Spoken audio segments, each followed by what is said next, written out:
Yo, what's good my fellow characters? My name is Bam and welcome to the Character Build Guide, a new series on the channel where we cover an anime character, going over their physique, going over their capacity and abilities within their show, and then creating a workout plan centered around that character so that us as main characters can unlock our true potential in life. And today, my fellow main characters, we are starting off strong with a character that is dear to my heart, bro. A character that has actually inspired me in many ways, not just in life, but also with even doing this YouTube channel. We are going over the 8 holder of the power of one for all, the symbol of peace and justice, the #1 hero,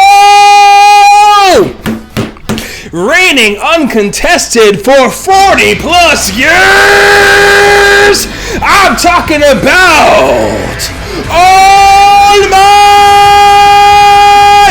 Okay, my fellow characters, so we are going into unlocking our muscle form, the All Might full workout guide. So before we get into the actual workout, something we have to discuss first. We got to discuss the components of the All Might build. When we're thinking about creating a workout based on a character, we have to first think about what does that character do, what does that character look like, and the different aspects that make their build. So one of the first notable things that comes to me when we talk about All Might is his strength and power. Undoubtedly, if you've watched My Hero, you already know that within the My Hero Academia verse, All Might is a powerhouse. Actually, not even just a powerhouse, he is the powerhouse. So when thinking about this build, we gotta put strength training in there. We gotta work towards building strength and power within this routine. The next aspect of All Might's physique is that he's buff, man. This guy is a built buff dude. So we're not going for any kind of sleeper builds, right? We're not going for any builds you could kind of hide under your clothes or anything like that.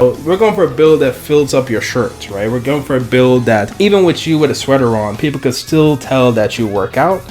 And so we're going for buff and big muscles. Next aspect of All Might's physique from an aesthetic standpoint, he's very well proportioned. Going along with those big muscles, he has a very bodybuilder-esque physique, so that's going to also influence how this workout is structured as well. The other fourth component about All Might's performance and also his abilities within the show, he throws those hands, man. He throws those hands. If we look at All Might's primary fighting style and how he uses the one for all ability within the show, all of his smash attacks, if we're being honest, is just a different method of throwing a punch. So we're going to keep that in mind when we're creating this workout, is that we're going for a workout that builds a muscular and strong physique that is well-rounded and proportional, but also we want to train our ability to throw those hands. So this brings us to the full workout routine. The first day on Monday, we have an upper body A. Tuesday is a lower body A. Wednesday is boxing. Thursday is upper body B. Friday is lower body A. Saturday is boxing. And Sunday is rest. So a couple points I want to bring up here before we get into the specific workouts and all the exercises in there, all that fun, good stuff. So when I was considering making a workout for All Might, initially I was considering a push-pull leg split. For those of you guys that don't know, push-pull legs is push, primarily focusing on the pushing movements, aka the chest, triceps, shoulders. Then you have pull, which focuses on the bicep and the back. And you have legs, which focuses on the quads, hamstrings, glutes, calves, all that good stuff. So I was considering a push-pull legs, a 6-day split where it's push-pull legs. And honestly, I think that would be the most optimal for building that mass on your frame. But here's my dilemma with it, right? I wanted to incorporate the ability for this body to be more functional for combat, aka I want to not just have the aesthetic look of All Might, but also have the physical capacity of All Might, at least as close as we mere mortals can get to. So it's like, we can't do push-pull legs, because if we did push-pull legs, when other time in our schedule would we have to incorporating training with our hand? If we did a push-pull leg split and incorporated boxing at the same time, that would imply us having double workout days. So some days we would have to work out in the morning and other days have to work out in the afternoon. My issue with that is that most people don't have time in their schedule to do that. So I think going for more of an upper lower split with in between days for boxing is going to be overall better. Not just get that muscle development, but also for us to get that practicality with being able to use the mass and strength we're acquiring. But with the boxing, be able to incorporate that strength and power in a very functional and practical way. All right, guys, so let's talk about our Monday workout, which is upper body workout A. This one's gonna be more of a push focused workout. So we have 5 different exercises. 3 of those exercises are gonna be more push focused. So chest, triceps, shoulders, and 2 of the in-between exercises are gonna be more for the back and for the bicep development. So going through it, the first exercise we have is a dumbbell flat bench press, 3 sets of 10 to 15 reps. Second exercise, we have the wide grip lat pull downs. Third exercise is the seated dumbbell Arnold press. Exercise number 4 is a single arm bent over rows. And then number 5 is a cable tricep pull down, 3 sets of 10 to 15. Couple key things to keep in mind for this workout. I decided to opt for the dumbbell flat bench press versus the barbell flat bench press. Even though the barbell bench press, you can get more strength gains from it, right? You can load up that bar a lot more than you can with dumbbells. Why I like dumbbells a little bit better. The first reason, if you talk to a lot of bodybuilders in terms of their favorite exercises they love doing for chest development, they don't really talk about the barbell bench press. They talk more about the dumbbell bench press. So a lot of bodybuilders, so aka a lot of people that have All Might's physique already, their preference is more towards the dumbbell bench press. The second reason why I like the dumbbell bench press over the barbell bench press, more range of motion. So with the barbell bench press, the barbell stops at your chest, but the dumbbells, because of the form factor of them, it allows for you to kind of go a little bit deeper into the stretch to stretch out the pec a little bit more. So you're activating more muscle fibers, aka you're getting more stimulation to the muscle, aka you're getting more growth over time with the muscles. And the third thing I really like about it, it is a lot safer than the barbell bench press. When you're loading up with the dumbbells, you can change your wrist position, so it makes it a lot more safer on your joints, right? So for example, with the barbell bench press, you have to keep a very straight position, but maybe you have certain impingements in your wrists and your elbows that makes it difficult for you to do that. Dumbbells allow for you to adjust your wrist position to what feels better and easier for you while still engaging the same musculature. It's just overall great. Another note I kind of have in here is the seated dumbbell Arnold press. So I'm doing the Arnold press because I think it's just a little bit better for overall shoulder development comparatively to just the straight dumbbell shoulder press. Really great for hitting all aspects of the shoulders. So next on Tuesday, we have a lower body workout A.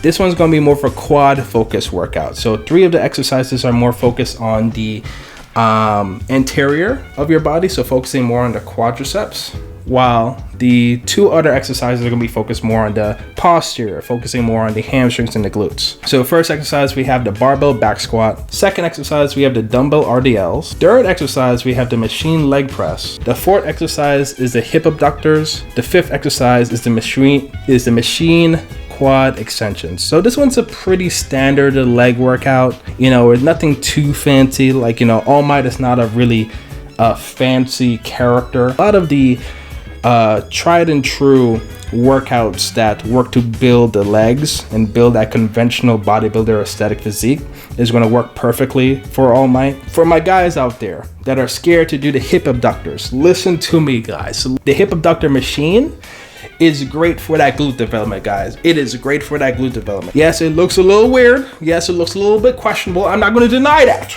But when I talk to you about my glutes feeling strong and sturdy, and people give me those looks like, hold on, what you got back there?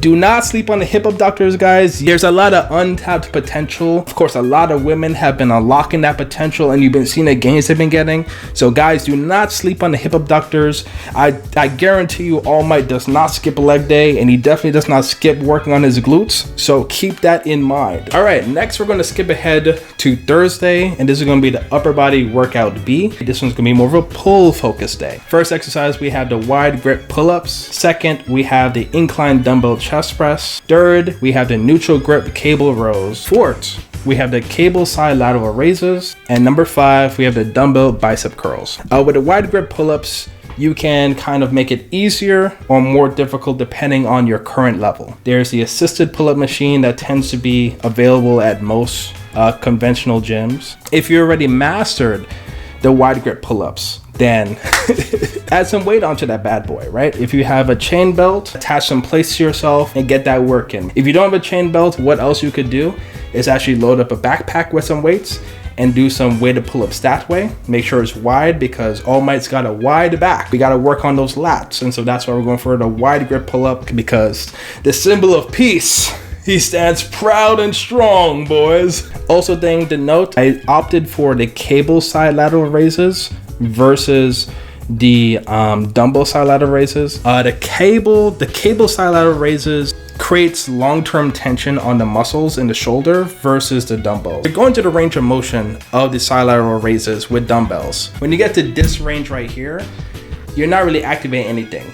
The only real active part of the movement is within this kind of snow angel kind of range right here. When you get a cable machine, especially if you set the cable machine to your side and then pull from here, and the cable causes constant tension on your shoulder at all times, man. If you don't have access to a cable machine, then yes, you can substitute for the dumbbell side lateral raises. But if you do have access to that cable machine, do not sleep on it, man. I love them. Now we got our workout for Friday, the lower body workout B. This is going to be more of a posterior focus workout routine where we're focused more on the glutes and the hamstrings. First exercise we have is the hex bar deadlift. Second exercise is the Bulgarian split squats.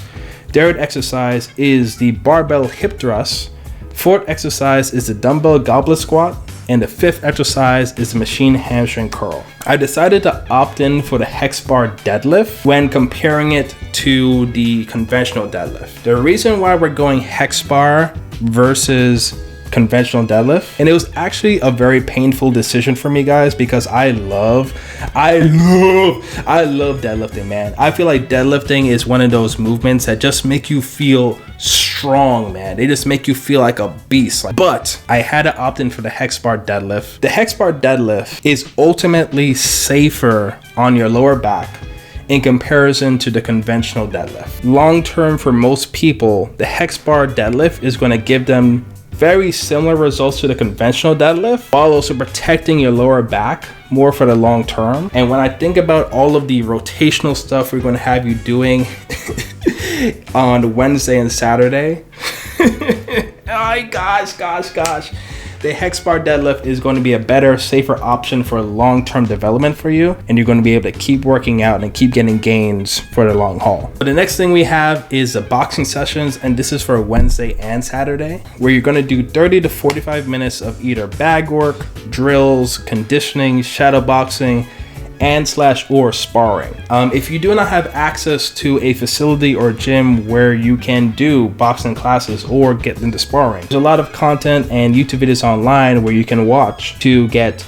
advice on conditioning, to run through different boxing workout, to learn the different form and structures of it. You could do shadow boxing at home. You could do drills at home. If you have a close friend and they have mitts, then you could kind of work through different things. You guys could kind of spar with each other safely though.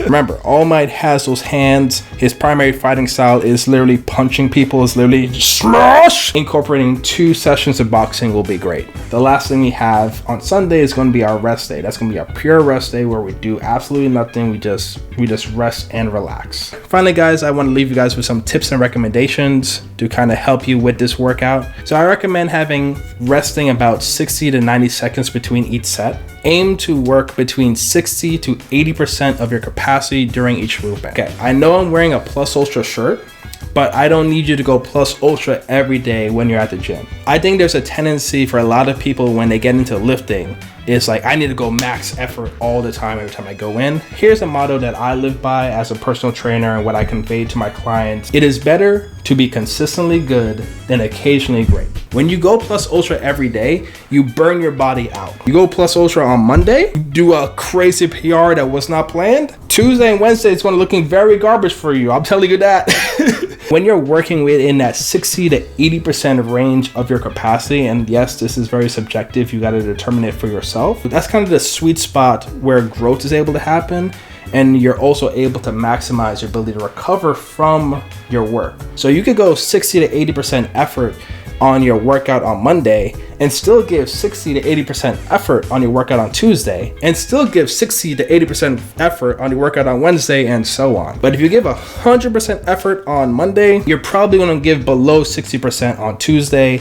You're going to maybe be able to crawl up to that 60-70% range on Wednesday. So ultimately, I believe it is better for the long term if you're trying to grow and develop your body, and it's better to be consistently good than occasionally great.